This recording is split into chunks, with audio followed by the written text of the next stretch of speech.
मैं Dikshika Yadav Saraswati group of colleges के digital platform पे आपका स्वागत है। मैं आज आपको बीकॉम फर्स्ट ईयर के सिलेबस बिजनेस मैनेजमेंट के डेवलपमेंट ऑफ मैनेजमेंट थॉट्स के बारे में बताऊंगी।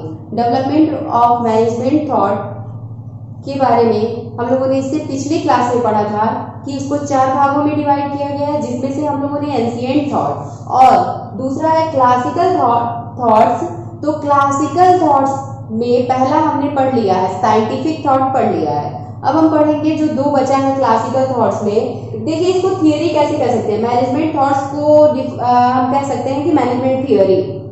ठीक, तो यहाँ आप कंफ्यूज मत होइएगा। तो इसमें हमने एक साइंटिफिक थॉट पढ़ लिया है, डब्ल्यू टेलर का साइंटिफिक थॉट पढ़ लिया। अब हम इस क्लास में पढ़ेंगे ब्यूरोक्रेटिक थियरी या bureaucratic thoughts of management and next administrative theory यानी हेनरी फेयोल द्वारा दिया गया 14 प्रिंसिपल, इसके बारे में हम पढ़ेंगे आज। चलिए देखते हैं हम ब्यूरोक्रेटिक मैनेजमेंट क्या होता है, नौकरशाही प्रबंध क्या होता है। जो नौकरशाही प्रबंध है इसमें हम देखते हैं नौकरशाही प्रबंध को मेज व्यवस्था के नाम से भी जाना जाता है, मेज प्रबंध के नाम से भी जाना जाता है।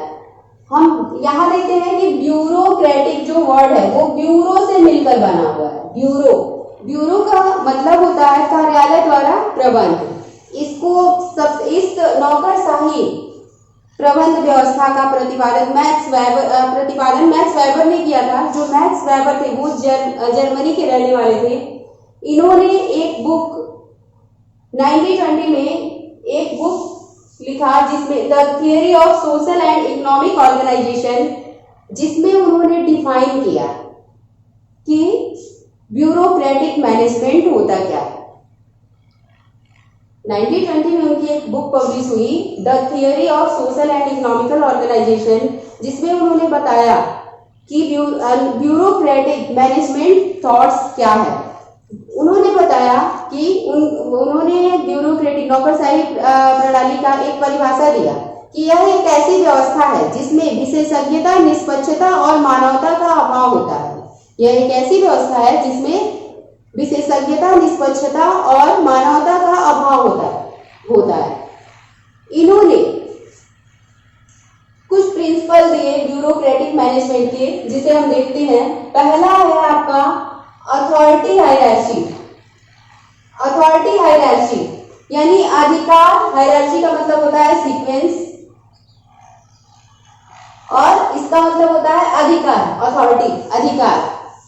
तो अधिकार एक सीक्वेंस में बटा होता है कि अगर एक ऑर्गेनाइजेशन में उच्च अधिकारी है तो ज्यादा अधिकार है उनके पास, उनसे निम्न अधिकारी है तो उनके पास उनसे कम है, फिर उनसे निम्न है तो उनसे कम है। तो इस तरह से जो अथॉरिटी है वो सीक्वेंस में बटा होता है। नेक्स्ट ब्यूरोक्रेटिक का सिद्धांत है फॉर्मल रूल एंड रेगुलेशन।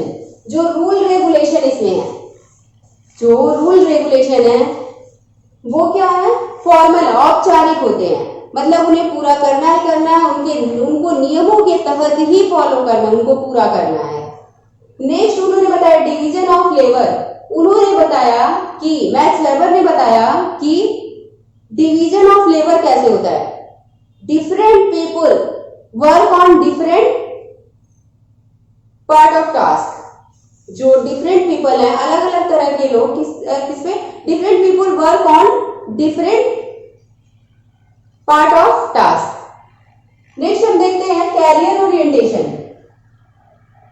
एक ये भी सिद्धांत है ब्यूरोक्रेटिक मैनेजमेंट का कि कैरियर ओरिएंटेशन यानी कह सकते हैं दिशा निर्देशन या मार्गदर्शक कह सकते हैं इसको। मतलब राइट पीपल है तो राइट पोजीशन पे जाएगा। अगर सही पीपल है तो उसको सही पोजीशन पे अगर हम रखते हैं तो क्या होगा, ऑप्टिमल यूटिलाइजेशन होगा जो ह्यूमन रिसोर्सेज का अच्छे से उपयोग हम कर सकते हैं। इस सिद्धांत में बताया गया इम्पर्सनली, इसमें व्यक्तिगत कोई रिलेशन नहीं होता, इसमें अव्यक्तिगत रिलेशन होता है। इसमें उन्होंने ये भी बताया था कि गैर निर्वाचित व्यक्तियों का संचालन, गैर निर्वाचित व्यक्तियों का एक संस्था का संचालन गैर निर्वाचित व्यक्तियों को सौंपा जाता है इसमें। तो ये इम्पार्शियल होता है, ये इसका एक ड्रॉबैक भी है। फॉर्मल सिलेक्शन प्रोसेस, इसमें जो सिलेक्शन प्रोसेस होता है वो औपचारिक होता है, जैसा कि ब्यूरोक्रेटिक को हम सिविल सर्विसेज में देख सकते हैं। आज हम टुडे देख सकते हैं, today bureaucracy is the administrative system governing any large institution. तो हम कह सकते हैं कि इसको सिविल सर्विसेज, गवर्नमेंट जॉब कोई भी देख सकते हैं, जिसमें सिलेक्शन कैसे होता है, फॉर्मल प्रोसेस के द्वारा होता है, जिसमें एक बार रिक्रूटमेंट होता है, फिर सिलेक्शन होता है, फिर ट्रेनिंग होता है। तो इस तरह से हम देख सकते हैं। इसमें ब्यूरोक्रेटिक के हम कैरेक्टरिस्टिक्स देख सकते हैं। इसमें क्या होता है, special training, experience are set for the position. Special training and experience, training और experience are set for the position.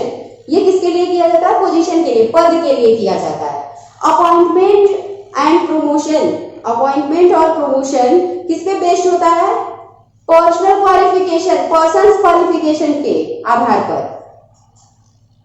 जो पोस्ट मिलता है, जो अपॉइंटमेंट होता है और सिलेक्शन होता है और पदोन्नति होती है, मतलब प्रमोशन होता है, वो किसके आधार पर होता है, जो लोगों की क्वालिफिकेशन है उसके आधार पर किया जाता है।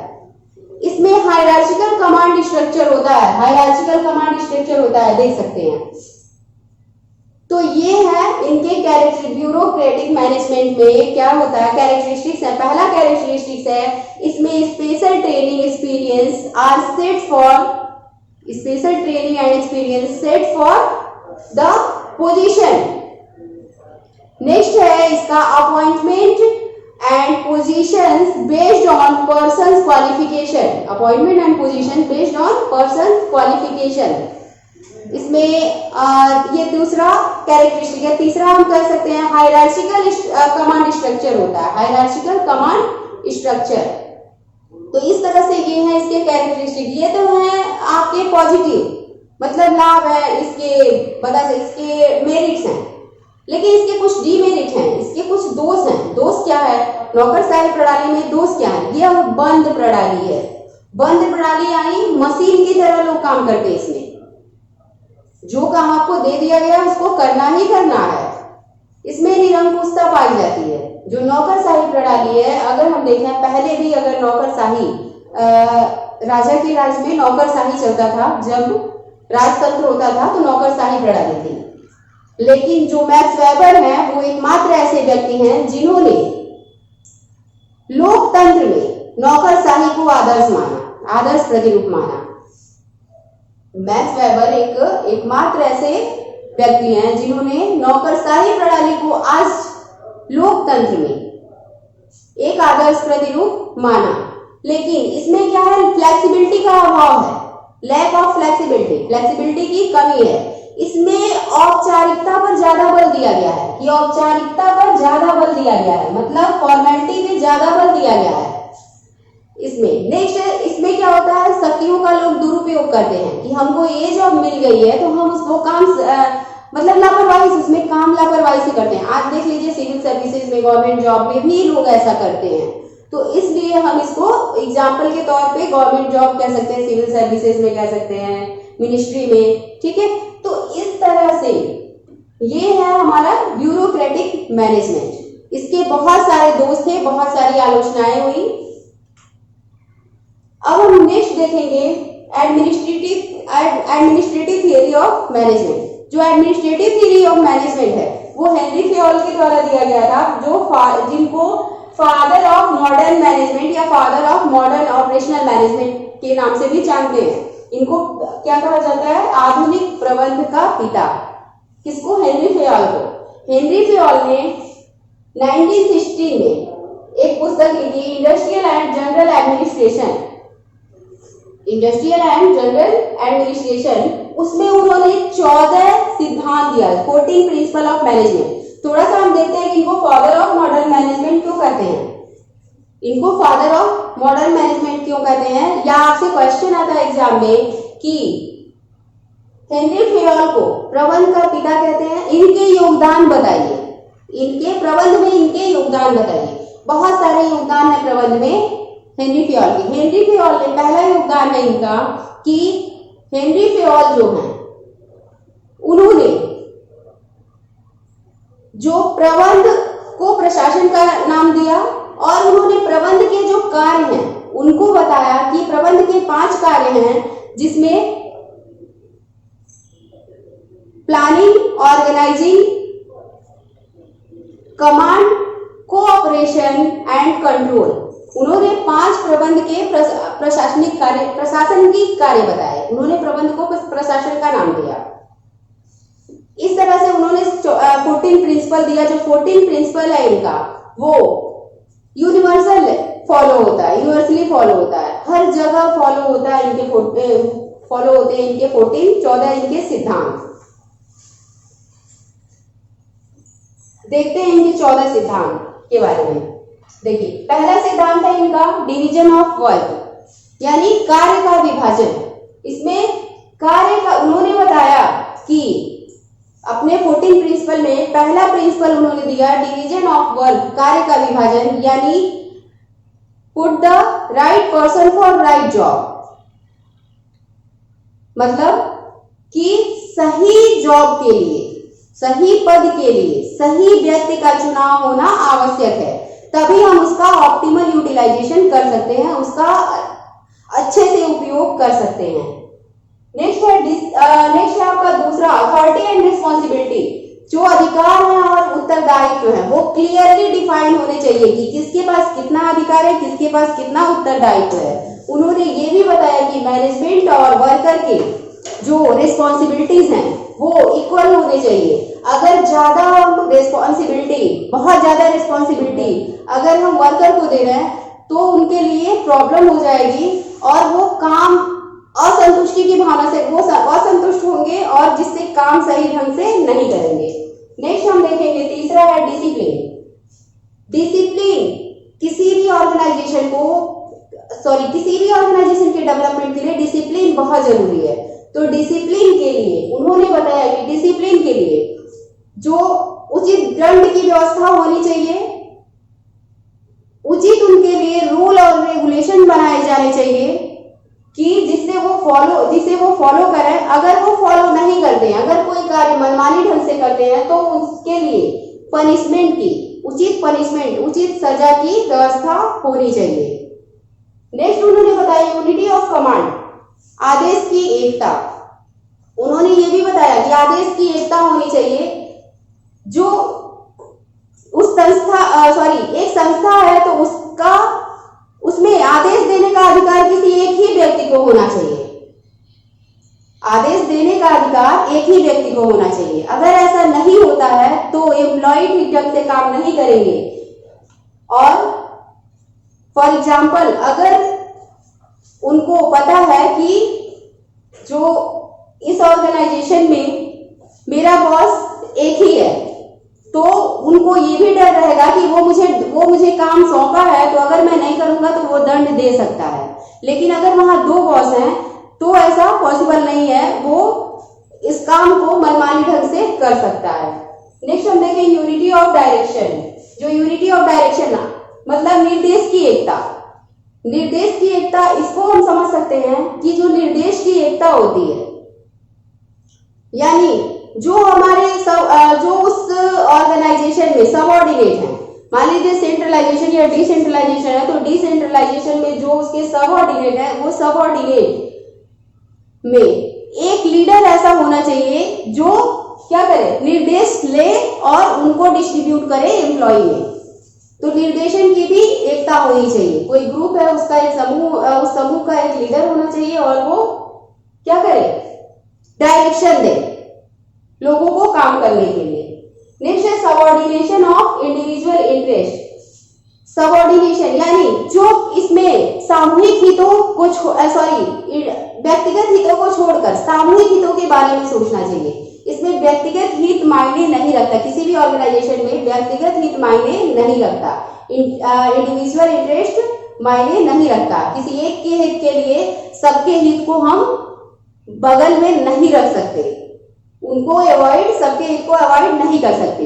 अगर किसी एक का नुकसान है और उससे सभी पूरे ऑर्गेनाइजेशन का फायदा है तो हम वो नुकसान हमको सहना पड़ेगा। तो ये उन्होंने बताया अपने 14 प्रिंसिपल ऑफ मैनेजमेंट में छठा। 7वां देखेंगे रिम्यूनरेशन।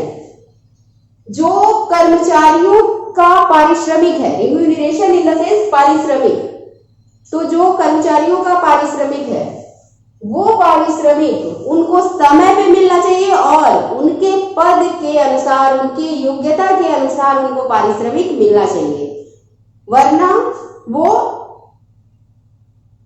सॉल्टिंग करेंगे, अपना काम सही से नहीं करेंगे, काम से जी चुराएंगे, तो ऑर्गेनाइजेशन डेवलप नहीं करेगा। नेक्स्ट है द डिग्री ऑफ सेंट्रलाइजेशन। जो केंद्रीकरण है, वो केंद्रीकरण है,